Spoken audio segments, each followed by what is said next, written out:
เอาพี่น้องเลยเปิดภาพมาก็เห็นกับ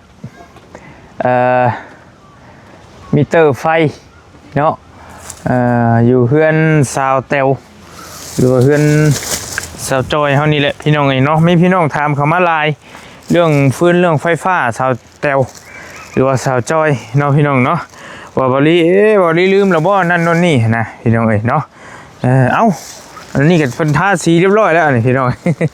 มาเมื่อวานนี้ยังไม่ได้ทาสีอยู่อีตัวนี้ก็ทาเลยโอ้ทักกะลีนี่เนาะพี่น้องอันเรื่องไฟเครื่องสเตลนี่น่าจะ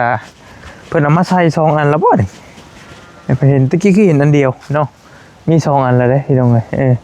แต่ว่าตัวนึงหันบ่เห็นเลขขึ้นปานใด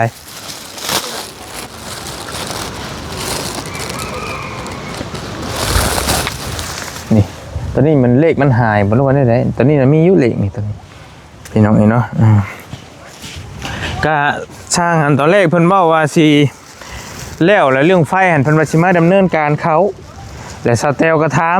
เพราะว่าเพิ่นก็เป็นคนบ้านเดียวกันเด้เพิ่นประสานหากันแล้ววันนี้แหละเราก็ยังบ่ทันมายังบ่ทันว่างบ่ด้วยว่าแนวใดพี่น้องเนาะเดี๋ยวจะประสานหาเพิ่นใหม่เติมมันก็เฮิงเติบบ่ได้เพิ่นยังบ่ทันมาเฮ็ดแนวใดอยู่เป็นเดือน2 เดือนแล้วว่าจักเนาะก็ดึงลงพุดโอ้ก็ดึงลงกระตุกแล้วมองเก่าหั่นแหละถ้าเราขึ้นเฮือนแล้วก็ต้องดึงเข้าเฮือนเราอีกได้พี่น้องบางทีมันก็อยากช้าเรื่องพื้นไฟฟ้านี่ก็ได้เพราะว่านั้นเฮาต้องจ้างสร้างต่างหากมาดึงเข้าอีกเนาะมันจังสิไว้นี่ทันใจเฮานี่เห็นนะบางทีเพิ่นก็ไปหลายทางแหละก็เว้ายากคือกันตัวนี้ก็ได้พี่น้องฮะไปซื้อเป๊ปซี่โอ้โดยไม่บอกเป็นแต่ซ่าแท้มาเป๊ปซี่นี่แม่นน็อกเอาท์หรอบ่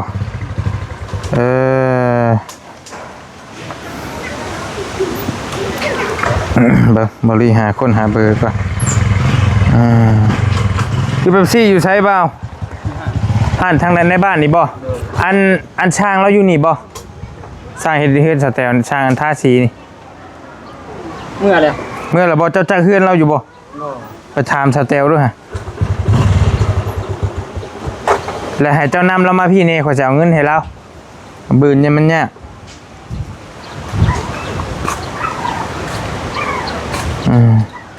เบิ่งเบิ่งก่อนเบอร์คนที่เอาไฟเข้าเงินสเตลก็จักสิเป็นตัวใด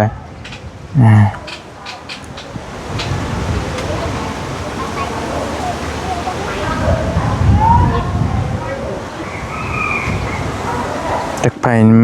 มาเนี่ยมีเนี่ยพี่น้องเนาะหลายคู่หลายคนในเฮือนนี่ก็ได้เบอร์ก็มีหลายจักเบอร์ไผเบอร์ยาบาดนี่เดี๋ยวบริสิประสานให้เพิ่นเติมเต้มาเบิ่งพี่ก่อนมีไผในกระทึกนึกน้องโอ้คุณมาสบายดีโอ้ยตั้งพร้อมยังน้ำไปจิงเทเลยเนาะโอ้ยาได้บ่ไหวฟันบ่ดีได้บ่แรงฟันบ่ดีใช้พักกับแซมนี่บ่นี่อันนี้เพิ่นเอาจากออกจากนานแหละใช้ไว้ของไปน้ำเรามาเลยเด้ออันช่างนะโทรเบิ่งโทรเอาโทรช่างนะจะเอาเงินจ่ายให้เรานะลาวบ่ทาสีนะทาสีเช้านะใครทาจ้ะฮะคนไหนลูกโอ้อันลูกอันภาษาภูมิพระคุณเรื่องไฟฟ้าเฮาได้สเตลเป็นจังได๋น่ะเพิ่นว่าสิมาติดให้ครับป้านี่ยังบ่เห็นอันนั้นมันมี2 อันแล้วบ่2 อันเพิ่นมาใช้แล้วโอเคซะเพิ่นว่าสิมาติดให้ก็ยังบ่เห็นแต่ว่ามันสิบ่ทันแน่เฮือนเจ้านี่เนาะเพราะมื้ออื่นเจ้าก็ขึ้นนอนแล้วเด้ก็วีเอาก่อนปัดกับบ่ฮอดกับวีเอาความเย็นนี่แล้วแม่เอ้ยเฮ็ดได้แต่มันร้อนเด้ไฟมันอยู่พี่เด้อก็เฮาก็ต่อปลั๊กเขาได้อยู่ดอกเฮ้ยสอดก็ซื้อเอาแหละเฮ้ยเว้าซื้อปลั๊กเพิ่มอีกมาเงินเด้อมาเอาเงินแน่เอาเงินแน่เดี๋ยวบริซื้อกินเบิดฟ้าก่อนได้ อันนี้เอาไว้สู่ลูกสู่หลานกินนี่เอาบรรยากาศเมื่อไรไปให้สบุญเนาะนั่นนี่เด็กน้อยเนาะตู้เนาะให้สบุญเพิ่นไปเว้าเวียงน้ำสแตวจักหน่อยเดี๋ยวจังสิไปเว้าน้ำเล่าพี่น้องเพิ่นเว้าเวียงเห็นแล้วก่อนผักบัวหัวหอมเนาะจักญาติพี่น้องมาแต่ทางใดเนี่ยบริก็หาก็เข้ามาเนาะอันนี้อยู่น้ำบ้านเฮานี่ตินี่เจ้าบ่อะไรบ่เตียงบ่เฮาน้องชายน้องบ่เตียงผู้ใดชื่อว่าน้องสาวสาวเตวนะผู้นี้บ่อันผู้เพิ่นไปหาตอนนั้นบ่แม่นบ่พ่อนึงลูกพ่อนึงคนละพ่อลูกบ่อันผู้อันยังน้อยหั่นน่ะคนใดบ่ได้มาบ่ใช่มาแล้วได้บ่อันสาวเตวไปหาตอนเนี้ยอันนั้นสาวสุดใจมาบ่มาอยู่ไสเป็นชาวเริ่มสิเป็นชาวแล้วเนาะก็จะช้ำกันกับผู้นี้แหละเจ้าก็อยู่นั่นไรผู้นี้บ่เดี๋ยวมานี่นะมานี่ไอ้ว่าน้ำเนยน้อยนึงสวัสดีพูนอันสเตลไปหาตอนนั้นบ่มากับไผเม่นเบิดเลยบ่ญาติพี่น้องมาแต่พุ่นเบิดเลยมากับเอื้อยบอกเพิ่นนี่ได้เอื้อยอันผู้เจ้าผู้เลี้ยงเจ้าผู้ไปไผ่พี่น้อยอันผู้เจ้าอยู่น้ำหันบ่คนละคนบ่แต่ว่าผู้อยู่น้ำหนึ่งบ่ได้มาเจ้าหันลูกอันเอ้ยน้องอีกผู้นึงบ่นี่เด้น้องไก่น้องลานี่เด้ลูกพอเดียวกับพ่อนี่นะชุบอันนี้แล้วจะคือประตูอยู่ได้เนาะ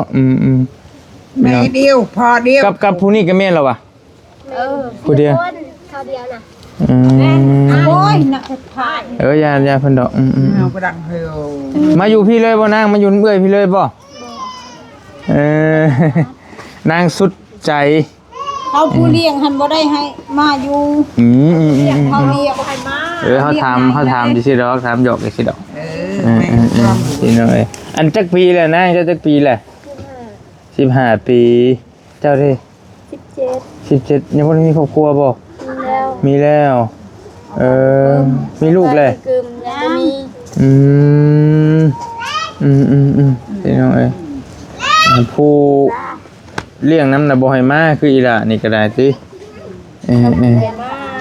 ก็บ่ติแล้วเพิ่นอยู่น้ำจนใหญ่แล้วเฮ็ดจะได้เลี้ยงมาผ้าใหญ่เข้ามาให้เขาเลี้ยงเอาบัวแล้วเขาก็จะได้ขะดองบ่ติแล้วเขาจะได้ขะดองน้ำพี่น้องอันนี้พี่น้องมาแต่บ้านเมเราพี่น้องเนาะบ้านเมบ้านเกิดสันนาไลเลยเนาะนาไลบ้านใหญ่กว่าหมู่บ่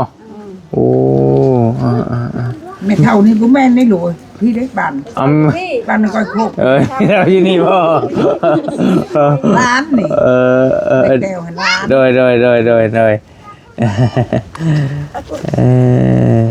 แต่มันนอนพี่เลยเหรอจุ๊มเจ้าก็ได้มาซอยเรียกหินงานพี่น้องดูกันเมื่อตะคำมาเอิญก็เลยมาไก่กันเนาะไปเนี่ยมาเนี่ยอยู่หน้าโอ้อยู่หน้าก็เอาอดเอาพี่น้องไอ้มืออีกบืนกันแล้วดอกส่งสวยๆกันแล้วเนาะเป็นมืองามยามดีมาเท่าทำเองยังชื่อลูกหลานเขาชื่อบาลี่น้องบาเตียงเขาน่ะโดยอันนั้นแหละแม่ผมคุ้นบ่คือชงสิเคยเห็นดิผู้นั้นจับตีนจับมือแม่จะอยู่ในทางเขาโดยเจ้านั่นเป็นแม่ย่าเล่าบ่แล้วไม่เท่าบ่ได้เป็นแม่ย่าสเตลบ่เอาบ่จักได้พี่น้องจักไผจักย่าโอ้แม่ข้าวชาแตวหันนั้นอันนี้แม่เท่าเขาหันโอ้อันนี้แม่ของแม่ชาแตวอีกบ่แม่แท้ๆนี่บ่เจ้าหรือว่าแม่เลี้ยงแม่เท่าแม่นั่นแหละแต่เป็นแม่นั่นก็เอิ้นว่าย่าชาแตว แม่เราหันร้านไผ่แม่นี้แม่เท่าแต้วหัน โอ้โดยแม่แล้วน่ะเป็นลานไพ่เจ้า ร้านไผ่ โอเค แต่พ่อหันร้านคิงพ่อเท่าแต้วหัน พ่อผู้นี่บ่พ่อผู้ใดหรือว่า พ่อเท่าแต้วหันแล้ว พ่อผู้นี่บ่ พ่อผู้นี้แหละร้านแท้ ลานเจ้าเราบ่มาบ่เนาะ มามื้ออื่น เพิ่นมาบ่ จ้ะบ่ได้ไป เพิ่นมาไปเอาไปบอกแล้ว เอาเราบ่สะดวก เบาเตียงเห็นว่าแม่จะกินข้าวกับยังขู่มือโอ้ยดูเบิ่งขัดขุดกระปูหอดไปกินกระปูเป็นแบบคนลูกหลานให้เขียดให้กบก็กินไป โดย เพิ่นเอาเงินให้5ชิปลูกคอยว่า เจ้าเห็นเพิ่นอยู่ไส นี่แน่มาพี่ เพิ่นมานี่บ่มื้อใด เอาเฮ็ดเฮือนนี่ยังบ่ทันแล้วดอก โอ้อะไรโอ้ยังใจเขาขอบคุณนะแม่ให้เงิน5ชิป มายิงด้วยได้ยังวะ เจ้าว่าช้าถูกลูกเฮ็ดดูดีนี่ฮะ อย่าแล้วบ่ดื้อกันแล้วบ่ตีกันเลยเฮ้ยใจโฮมได้จังแน่ คนบ่มีใจในแบบนี้แหละบ่เฮ็ดโม ผัวเจ้าก็มาบ่หรือบ่ได้มา บ่ได้มา มีอยู่บ่คนในบ้านอันนั้นก็เพิ่นอยู่แบบกระตูบนิดน้อยๆไปสิหรือว่าพออยู่พอกินบ่อยู่ที่ทางไหน ไม่ได้ก็อยู่เขากินเลยอยู่เฮาเนี่ยอยู่ในนาบ่มีเลยอยู่ บ่มีฮัดอยู่เฮือนอยู่เฮาค่ะ เพิ่นบ่ยังเพิ่นอยู่กระตูบนิดน้อยคือชาแตวตะกี้หั่นนะมีอยู่บ่อยู่ทางบ้าน ไปตะเบิ่นนี่ คือเฮาก็ซ้ำนี่ละ ชำนี่บ่อยู่หน้า บ่อยู่บ้านไปคันเฮาค่ะคือไปบ่ฮอดจังนี้คือไปบ่ฮอดจังนี้อยู่นาแล้วบ่มีบ่อนอยู่แล้วก็อยู่นาลูกเอ้ย ว่าจะชื่อเด้ออย่าตัวเด้อเราขี่รถไปกวด โอ้ก็บ่แม่นหยังเราถามไทยกันเบิ่ง ชื่อเนาะ ทำแล้ว มี อ่ะ เที่ยงนาคันไปลูกเอ้ยอย่าว่าว่าอยู่ในคุกเราบ่มีเฮือน อยู่ให้อยู่หน้าประจำบ่ ประจำ อืม อยู่นาประจำ อืม บ่ได้เข้าบ้านคันมีเวียกเข้ามีงานดองเข้าแล้วก็กลับ โดยพากันมาได้ได้ใช่แม่นี่มาพี่นั่งรถยังมาร ถไทย ขับรถไทยเอารถไทยอันจอดอยู่หั่นบ่โอ้พี่น้อยเอาใช้มีภายในอีกแม่ฉันอยู่ในอยู่ทางในเบิดละบ่สมอยสมีใช้เพิ่นปัดกวดกันสะอาดพี่น้อยเนาะก็ถือว่าแล้วแหละเอ้ามีแต่บ่ลี่สิไปคุยนำสร้างเพิ่นมาแล้วบ่เอาเงินไปจ่ายให้สร้างเพิ่นก่อนใช้อยู่ทางใด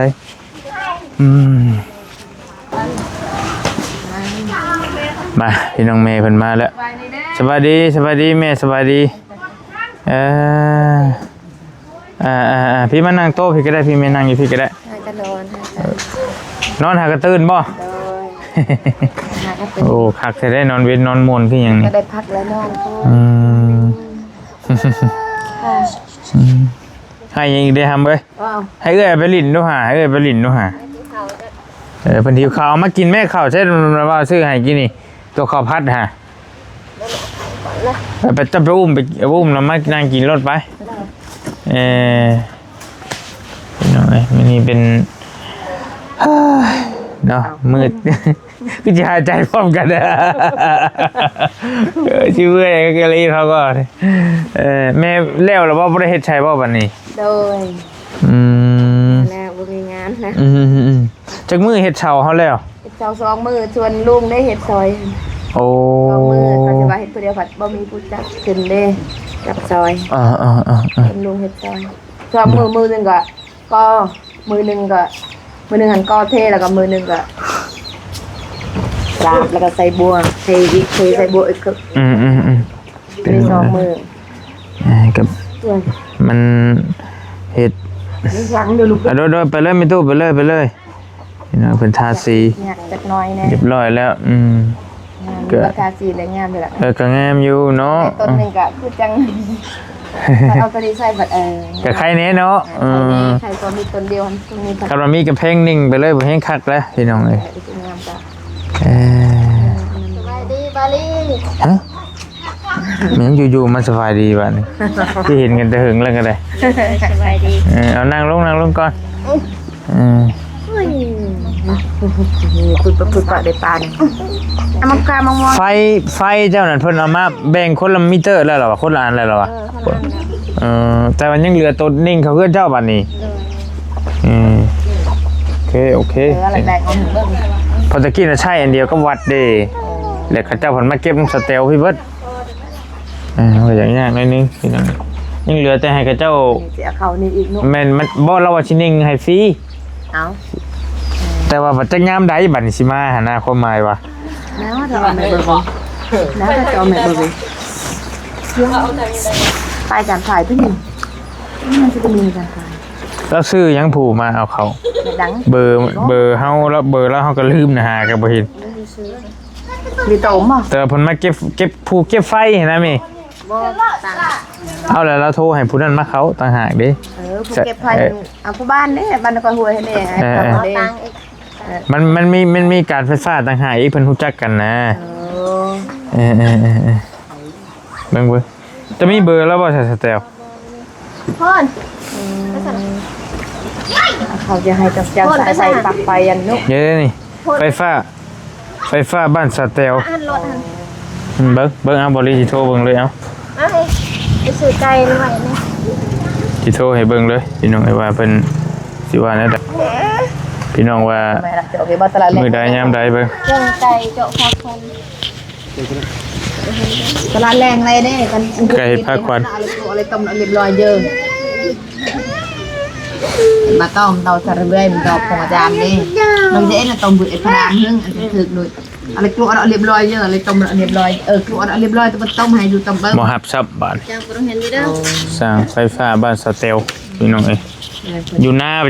จักชื่อยังชื่อแล้วก็พูดนั่นแหละพ่อบ้านนั่นแหละ วันบ่ได้มาติด กับเพิ่นฮู้กันเด้ เพิ่นสิ สาขาเพิ่นเด้ จากการเพิ่นสิอันนั้นลูกน้องเพิ่นให้ เพิ่นก็สิยิง เพิ่นสั่งเอาเองเนาะ เพิ่นก็สิยิงตรงไปพุ่น แม่บอกเพิ่นสินี่เนาะมีลูกน้องเด้ บ่ฮับพี่น้องเอ้ยไปเลยบุกไปเลย ไปนำพอเด้อรถบ่มีเบรก โอเคอันตรายไปเลย ไปเบิ่งรถนี่ มันจะต่อพระรามเองต่อ โอ้ยค่อยๆสิย่านแท้ ไว้อะไรเนาะให้อันต่อไปอันเอา เอาไปเอาเข้ากลางไป เออ โอ้ย ไปแล้วพอเนาะไปสิถึงพอเนาะ ผู้นี้น่ะน้องเจ้าติ ท่านบ่มีไก่ก็เอาไข่หันแตะนึง ตลาดแรงอะไรสุดเบิร์นเนาะตะเบิร์นของเอ็นไปใช่ไหม ตลาดดงเห็นพุ่นบ่น่ะระวังเด้อ เบิ้งรถเด้อ รถลายใช่มั้ยรถบ่มีเบรกบ่โอ้รถ10ล้อลายคือสั่งนี่ ยามแรงคำแบบนี้ พี่น้องเอามีแต่สิเอาเงินให้แม่แล้วก่อนพี่น้องมันจะยังปุ่มเนี่ยแม่ก็พาอะไรเนี่ย โอ้เอาอย่าว่าฉันว่าชี้เด้อแม่เด้อ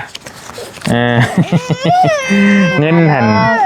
นเพิ่นฝากมาล้านห้าพี่น้องเพิ่นฝากมาล้านห้าแล้วก็บ่รีซื้อบล็อกแน่ซื้อหัวเสาก็450,000แล้วเงินจักมันเหลือเท่าใดก็เมื่อวานนี่แบ่งให้สเตลแน่ไว้เพิ่นซื้อค่อยให้เจ้าเท่าใดก็วานนี่บ้า บ่ได้นับ2 300,000พุ่นบ่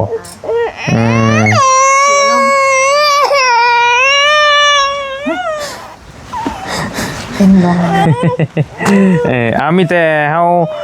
เหลือไว้ให้แม่400,000ได้แม่เด้ออย่าว่าฉันว่าชี้เด้อขอบใจได้หลายที่ บัตรซอยให้แล้วว่าคันนั้นก็ต้นละ1,500เพิ่นละ แม่นก็เข้าใจอยู่ เป็นงานตกแต่งเด้เอาเสร็จแล้ว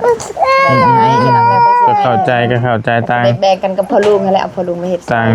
ต่างซอยกันแล้วก็ได้ เฮ็ดเป็นละกะสัมมาสาเฮ็ดให้ต่างซอยกัน ต่างช่วยลูกช่วยหลานเพิ่นก็ เราก็เฮ็ดตอนนั้นช่วงเฮ็ดตากะโลเด้ช่วงเฮ็ดตากะโลแล้วก็ เฮ็ดจากกิโล7กิโลนะพอแล้วก็ได้พักมื้อนึงเห็นจะแตวว่ามาเฮ็ดเช้าเด้ออ่ะพักมื้อนึงแล้วก็มาเฮ็ดเช้าให้เลย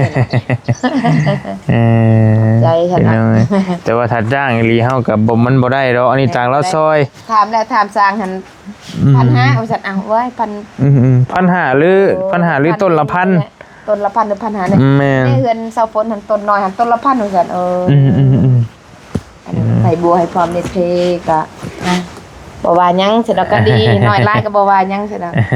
ต่างอาสาเฮ็ดให้ ต่างซอยกัน ต่างซอยกัน บ่ว่าจ้างซะเนาะ แม่น เป็นน้ำจิตน้ำใจซอยกันซะเอาซั่นซะ จะพอได้สำนีแล้วเนาะ มันกระเทินน่ะมันเว้าเนี่ยพี่น้องเซาอันเดียวครูบอยู่เพิ่นว่า ได้เสาหนึงก็ได้อีกเสาหนึงก็สิคู่แน่สนอกงามแน่ ไปหาถามสร้างอยู่สวนเห็ดอยู่ ถือว่ามีครูแล้วบัดนี้ เอาดอกสนักบ่เอากะยาสนักงามบ่งามกะตีเอาสนักแต่เห็ดได้สำนี้แล้วค่ะ งามงามไปลอยแล้วมีครูแล้วบัดนี้ แล้วเรียกมาทำยังขาวๆเสร็จ น่าเอามาก็ยังว่าเพิ่นทาสีเรียบร้อยแล้ว แล้วสนักงามเป็นอีกเป็นตกแต่งเนี่ยก็ เข้าท่าเอาเนาะก็มีแต่เรียบร้อยยังเหลือจักสิยังเหลือยังบาดนี้ก็ให้เราเฮ็ดเองแล้ว เนาะเองไปเฮ็ดงานพุ่นแล้วนี่สร้างก็อยู่ในบ้านใครในดอกขาดหยังก็เอิ้นเอาสิเนาะเอามีงานเฮ็ดงานเนาะ ไอ้คันว่าให้มันคักกะลีคันสมมุติว่าเฮานั่นมีเงินมีทองหั่นนะก็ไปทางหน้าพุ่นแล้วพี่น้องเอ้ย 3 ล็อก ก็ไปอ้อมเบิดแล้วให้คักแล้ว แต่ว่ามีเงินว่า หลักแล้วเรียบร้อยแล้วเนาะ แม่นมีลักเบิดแล้วเด้ จะเอาอิฐเอาปูนมาสิ มีแต่ซื้อบล็อกซื้อปูนมาแค่นั้นแหละ ทรายก็มีแล้วเด้ ใช่ยังเหลือบ่ ทรายโว้ยทรายเฮ็ด โอ้ ได้ลังนึงพุ่น ๆ ทรายยังได้ลังนึงพุ่นเหือน เฮ้ทรายยังเหลือเด้พี่ ท น้อ ราง ย เอ้ย ยังเหลือ อืม ขาดแต่บล็อกกับปูนเห็นแล้ว ซื้อบล็อกซื้อปูนมาก็ได้แล้วเนาะ โดย เล็กอีกบัดนี้ตัวเทคานเพิ่นเด้ สารเล็กเพิ่นก็ยังเหลืออยู่คันสิบ่3ล็อกเนี่ยก็พอเล็กเขาเอาเถอะล็อก3ล็อกก็ไปเรื่อยๆนี่ โอเคพี่น้องเอ้ยเรียบร้อยมีแต่มื้ออื่นเนาะเตรียมมาแสดงความยินดีน้ำเพิ่นน้ำกันได้ยังสู่แขกคนกินน่ะแต่ไปซื้อมาแล้วบ่ไผพาไปซื้อ ได้บุญ มีได้ล้างน้ำคงน้ำแข็งแล้วบ่ บ่มี เอาเจ้ามาแช่ใส่ เป็นกองโฟมหน่อย ได้อยู่แล้วอากาศมันหนาวอยู่เด้อากาศเย็นอยู่ แล้วเลยอยู่อยู่เด้ ซื้อมาจากโลฮะ ชีวิต5โลได้2-3โล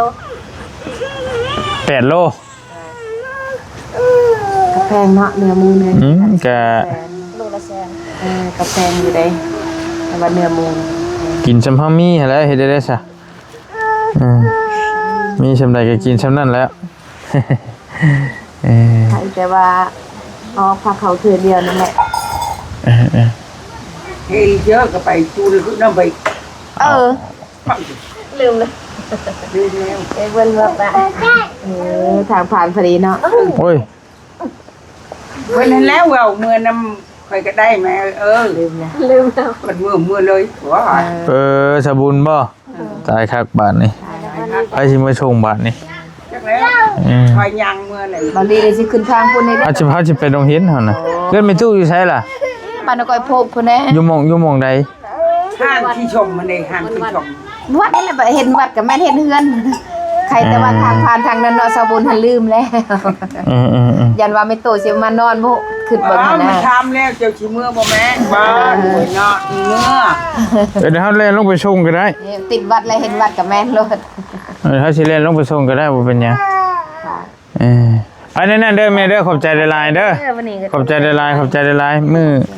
อื่นเจอกันใหม่อีกไปก่อมเพิ่น ไปนอน ไปนอนซะไปเอาคำมันก็ได้ เมื่อนี่ ไปหาสิออกมื้อแล้วนี่ไปจะมากับไผมากับหลานบ่ แล้วตัวจิเมียง นอนเฮือนป่า มีหมูหนู เนาะ เอา ไปหาสิ เมื่อแล้วดี โอ้ยลืมไม่เท่า ฮอตเลยสิโนอันนี้ โอ้ยไกล ฮอตแล้วบรรณาสิ บ่ทันฮอดดอก ฮอตแล้วบรรทงหัน เพื่อกันดีๆเลยเมื่อแม่เพื่อ ลืม เมื่อนำกัน เดี๋ยวเฮาเล่นเอาไปส่งก็ได้เขาเดียว ทานเฮือนไม่เท่าหนะกันขึ้นทางลงเป็นแล้วแม่นบ่ได้อยู่ดอกอันนี้ลงสิโนนะทานเฮือนไม่เท่าเด้ แต่เฮาสิขึ้นพุ่นแต่ว่าบ่เป็นหยังสิเล่นลงไปส่งใกล้ๆนึงเป็นหยัง วัดอะไรเห็นวัดกะแม่ ตู้ไปนั่งท่าก็ได้หันอยู่ขึ้นท้ายรถหันอยู่วัดหันอยู่วัดหัน ก็เอ้ยนะแม่ก็เจ้านั่นน่ะที่บ่จะเอาไปสิเจอตะกูไทยเด้ตะกูจะถ่ายจอนน้อยจะจอนน้อย กับเราเลยนี่ จะจอนน้อย กินรถได้อยู่บ่ก็บ่ได้ก็ท่าเฮาอยู่หันอันโอ้ยสาวแตวก็ได้เนาะสิได้อยู่บ่สิให้เพิ่นขอบบุญขอบคุณนี่แหละผู้ใหญ่เพิ่นเฮ็ดเสาให้นี่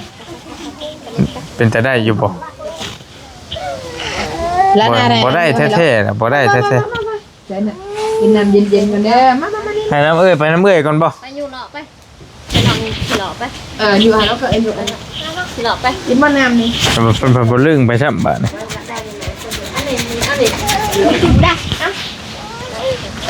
แล้วจ้อยเดี๋ยวย่าดอกเพิ่นเข้าใจอยู่ดอกย่าดอกค่อยสิขอบบุญขอบคุณแทนก็ได้ไป ไปออกไปป้าก็ได้เถอะเด้อเอาอยู่ดีมีแฮงตามภาษาเล็กน้อยหั่นแหละเฮ้ยเฮ็ดได้ อย่าเที่ยว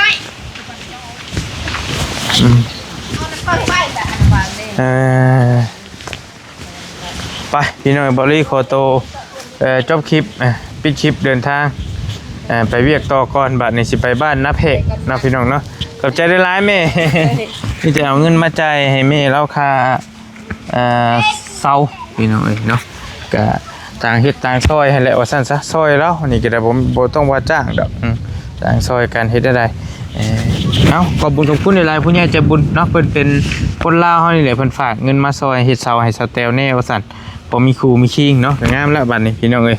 เอาก็ให้เพิ่นอยู่ดีมีแฮงให้โชคให้มานให้ร่ำให้รวยให้เฮงๆปังๆอยู่ดีมีแฮงสุขภาพเข้มแข็งเนาะเป็นโฮมเป็นเงาเบิ่งลูกเบิ่งหลานเบิ่งผู้ทุกข์ผู้ยากต่อไปเด้ออ้ายเด้อให้เพิ่นร่ำรวยหั่งมีเนาะอย่าเจ็บอย่าจนปรารถนาสิ่งใดให้ได้สิ่งนั้นสมความปรารถนาสาธุสละคลิปนี้ไปก่อนแล้วอยู่ดีมีแฮงร่ำรวยบ๊ายบายพี่น้องโดย